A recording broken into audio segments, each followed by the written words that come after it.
C'est parce que je sais qu'il y a une interview. Et donc voilà, mais comme je n'ai pas encore situé, mais bon, Alors, peu importe, hein. Donc c'est parti. c'est parti, moi. Eh ben écoute, donc moi je suis, alors je commencerai en disant que je suis peintre, puisque je suis tombé dedans quand j'étais gamin. Mon père était un peintre paysagiste normand, disons assez connu, enfin faisant partie de ce qu'on a à l'époque on appelait encore l'école de Rouen. D'ailleurs, enfin c'est la génération. Mon père, c'était la génération d'après-guerre. Il est arrivé à Rouen à peu près à cette époque. Et bon, bref, voilà, moi j'ai eu une formation au départ de dessin sur le terrain, peinture à l'huile. Enfin bon, très, très jeune, j'ai trempé là-dedans. Et puis très tôt, c'est-à-dire avant l'âge de 10 ans, pour l'âge de 10 ans, je me disais, je veux être peintre. Je veux être peintre, mais bon, à ma manière, pas exactement celle que je voyais qui m'intéressait, mais je voulais trouver mon chemin, etc. Donc c'est parti de là. Et ça a été un peu un peu la colonne vertébrale de mon parcours, si on peut parler comme ça, depuis ce temps-là. Depuis pas mal d'années. Donc, entre-temps, bon, ben voilà, j'ai poursuivi, j'ai opéré des mues successives. Hein. Je me suis intéressé à. Bon, je suis enfant unique, j'avais beaucoup de temps avec moi-même. Et cette espèce de solitude, entre guillemets, a peut-être amené à des choses. Bon, j'étais beaucoup au musée très tôt, etc. Très curieux de plein de choses, très visuel.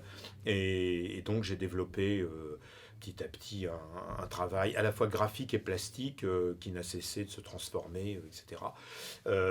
Et puis bon, parallèlement à ça, j'ai fait des études d'art, enfin des études et puis qui ont pris la forme d'études d'art, mais qui m'ont orienté aussi vers l'enseignement d'art. Donc j'irai depuis, ça fait quoi, 31 ans que j'enseigne. Je suis agrégé en fait d'art plastique. Respect. Oui, oh, Respect. bah, enfin bon, j'ai fait des études d'esthétique, de trucs de Sorbonne, voilà, et tout ça m'a me passionné avec au contact vraiment même d'artistes, hein, des gens, je sais pas, Hervé Télémaque, Olivier Debray, je pourrais en citer pas mal comme ça, Claude Viala, enfin des gens qui intervenaient directement auprès de nos sections, etc. Et voilà, je suis parti tôt à Paris.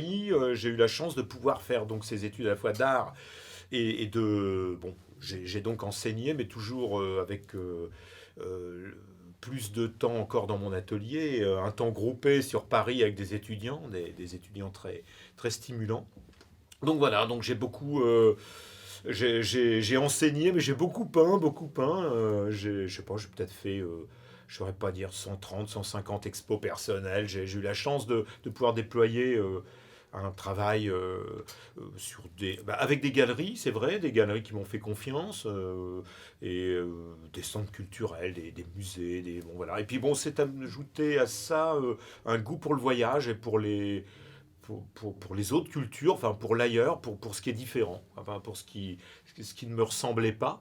Et donc j'ai commencé à composer mon travail comme une forme de métissage qui était aussi la découverte de l'autre et de l'autre dans toutes ses formes. Et puis bon voilà, avec un goût un peu ethnologique, un peu ethnographique, qui a donné une tournure assez particulière à mon boulot. Euh, que dire encore. Donc voilà, donc c'est aussi un travail par moment de carnétiste, hein, c'est-à-dire de dessinateur sur le terrain. En Explorateur. voyageant, Oui, j'ai oui. forcément continué à dessiner comme je l'ai fait au départ au niveau de mes racines. Donc ce dessin a toujours accompagné, si bien que mon travail est profondément figuratif, mais c'est une figuration qui est plutôt une captation et après ramené dans mon atelier, tout ça se réorganise dans un boulot qui est une espèce d'angle narratif très, très composite. Qui n'a pas tout à fait de nom. Je lui en avais donné un pour satisfaire quelques journalistes dans le domaine artistique qui voulaient lui donner un nom pour mieux le tenir. Alors j'avais appelé ça figuration syncrétique. Alors c'est rigolo parce que c'était une boutade au départ et puis en fait ça a été noté et c'est revenu Et maintenant, il arrive qu'on me parle de ma figuration syncrétique. Mais je tiens à dire que je suis le seul adepte de, de ce mouvement. Oui, mais tu es garant. Mais je Tu es suis garant voilà, de voilà. ce mouvement. Et je suis pas très. Enfin, j'aime pas théoriser. Ça m'arrive de parler de théorie, puisque T'es prof, je suis quand même. prof. Ouais. Mais en même temps, je sais que la peinture, elle sort des cadres constamment. On l'attrape pas. C'est exactement. Enfin, c'est la liberté. Pour moi, c'est l'un des derniers terrains de totale liberté. Et je pense que ça a été. Je pense que ça a été pour ma part une sacrée béquille aussi. Non pas que j'ai été oppressé, enfin j'ai eu la chance de pouvoir épanouir mon boulot et donc j'ai pas à me plaindre, mais c'est vraiment un terrain vague extraordinaire pour moi et dans les temps qu'on traverse de plus en plus, qui sont pas toujours si oniriques, si drôles, si libres à tout point de vue, je pense que voilà cette expression pour moi elle est un superbe bouclier. Voilà. Ah ben moi, ça m'intéresse, je retrouve, en plus je retrouve un petit peu, d'une certaine manière, le démarrage de mon parcours. Bon, moi, j'étais en études d'art à Paris dans les années 80, j'étais déjà bon, très productif, mais je croisais à cette époque des expressions qui ont d'ailleurs été en partie qui ont injecté des trucs dans mon boulot à moi, qui étaient liés à l'extérieur, pas seulement au châssis, au tableau, à l'atelier, mais également à l'extérieur, à la rue, à l'intervention in situ. En somme, j'ai croisé la première génération du street art, tout au moins à la sauce française, parce que moi j'étais plutôt voilà, entre la Normandie et Paris pour la plupart de mon temps. Et voilà, des artistes certains sont devenus très connus et qu'on a revendiqués pour l'histoire du street art a posteriori. Ou des gens de bande dessinée aussi, d'ailleurs, qui voulaient m'entraîner, avec qui j'ai été assez cousin pendant un moment, dans le narratif et tout. Et donc je retrouve un peu avec ce collectif bah, ce jeu qui m'intéresse et justement qui amène aussi autre chose que ce que je connais de manière professionnelle depuis des années, qui ne me déplaît pas, mais qui est le monde de la galerie, donc quand même très codifié, et il faut bien le dire, avec un public malheureusement pas suffisamment large qui y entre, parce que bien sûr tout le monde ne s'autorise pas malheureusement à rentrer dans une galerie d'art, parce qu'il y a ce rapport à une soi-disant forme élitiste de l'art. Et moi j'aime bien que l'art soit pour tous, hein, bon.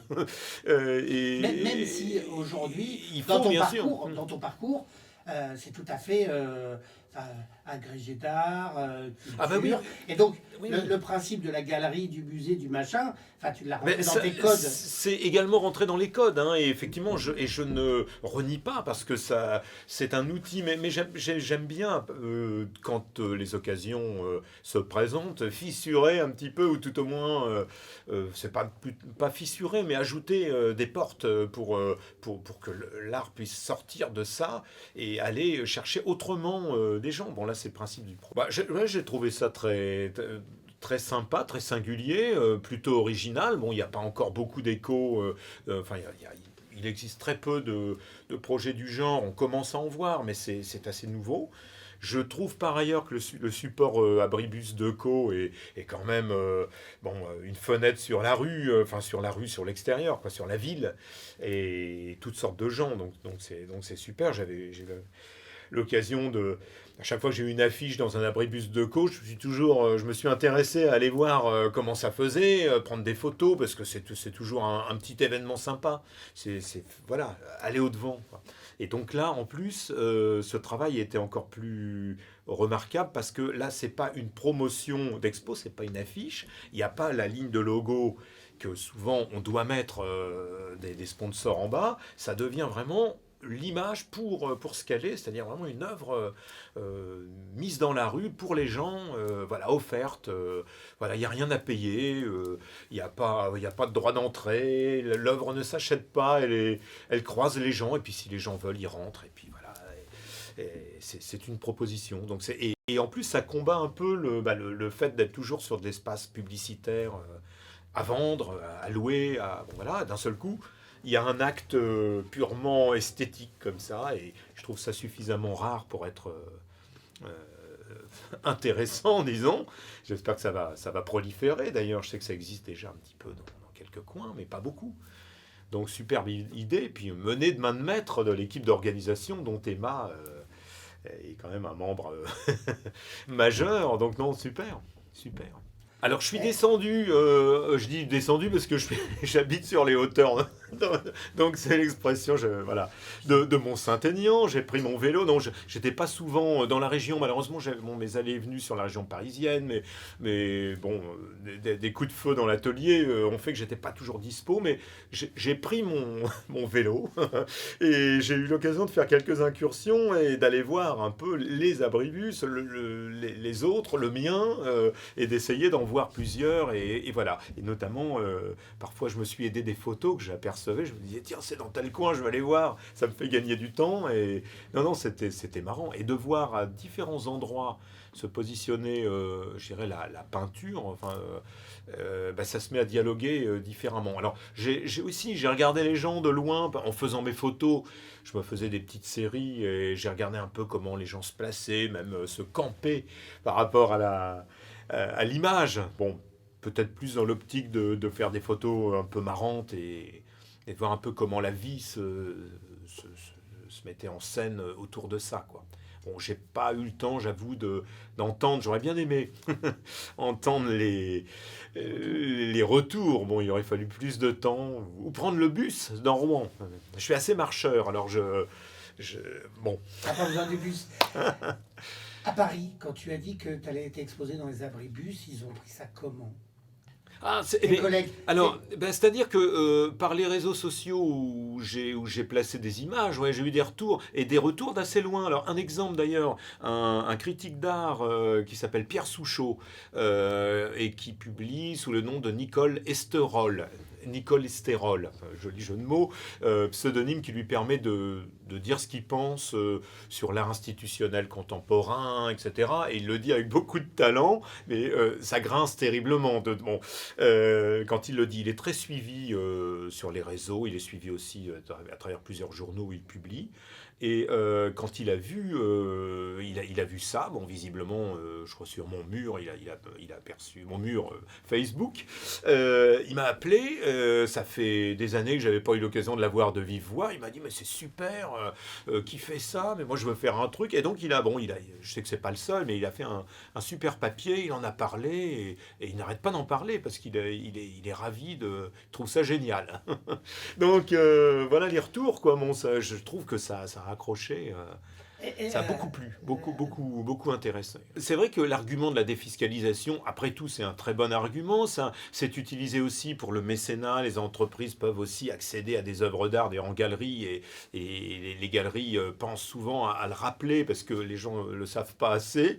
Et là, c'est pareil. Alors bon, moi, je suis assez passionné de l'utilisation qu'on peut faire à travers l'image d'une œuvre d'art, justement pour la faire circuler, pour la rendre, encore une fois, moins unique, hein, parce que un tableau, c'est très bien, c'est un côté intimiste, unique, c'est un angle privilégié d'un collectionneur qui va emmener dans ses murs, et c'est très chouette, parce qu'il y a cette idée de savoir que quelqu'un aime quelque chose et échange avec ça. Parfait, mais c'est très petit comme cercle. Et pouvoir reproduire, encore une fois, et faire sortir le tableau et le montrer autrement, même si l'original est déjà parti quelque part dans une maison, dans un lieu, bon, et ben ça c'est bien. Donc oui, moi je crois beaucoup à ça. J'espère qu'à l'avenir ça va se répandre et qu'on verra moins d'espace uniquement voué au fait de vendre de la lessive ou autre chose, et c'est souvent qui des seront parfums, là. hein. Et, Parce que moi qui ai fait les abribus dimanche dernier, j'ai vu beaucoup de parfums et d'alcool. Ah oui, d'alcool, oui, c'est vrai. Les annonceurs, oui. Il y a de très belles pubs, il y a de belles images. Déjà, je dirais merci. Je l'ai déjà dit, mais je redirais non, bravo, merci. Je trouve qu'elle est porteuse d'un enthousiasme en plus qui est totalement bienvenu à une période où on ne croise pas tous les jours ce genre d'envie et d'enthousiasme. Et puis, j'ajouterai continue sur cette lancée parce que elle a une idée par minute et des idées comme ça. Alors, c'est pas seulement l'idée par minute parce que là c'est un gros boulot, bien entendu, de montage, d'organisation, de logistique, et elle n'a pas lâché le morceau pendant longtemps. Non, ça c'est évident. Ouais. La dernière question, mais tu es qui? Tu n'étais pas présenté. Alors, je suis Christophe Ronel, voilà, Ronel. Et donc, merci Christophe. Merci à toi.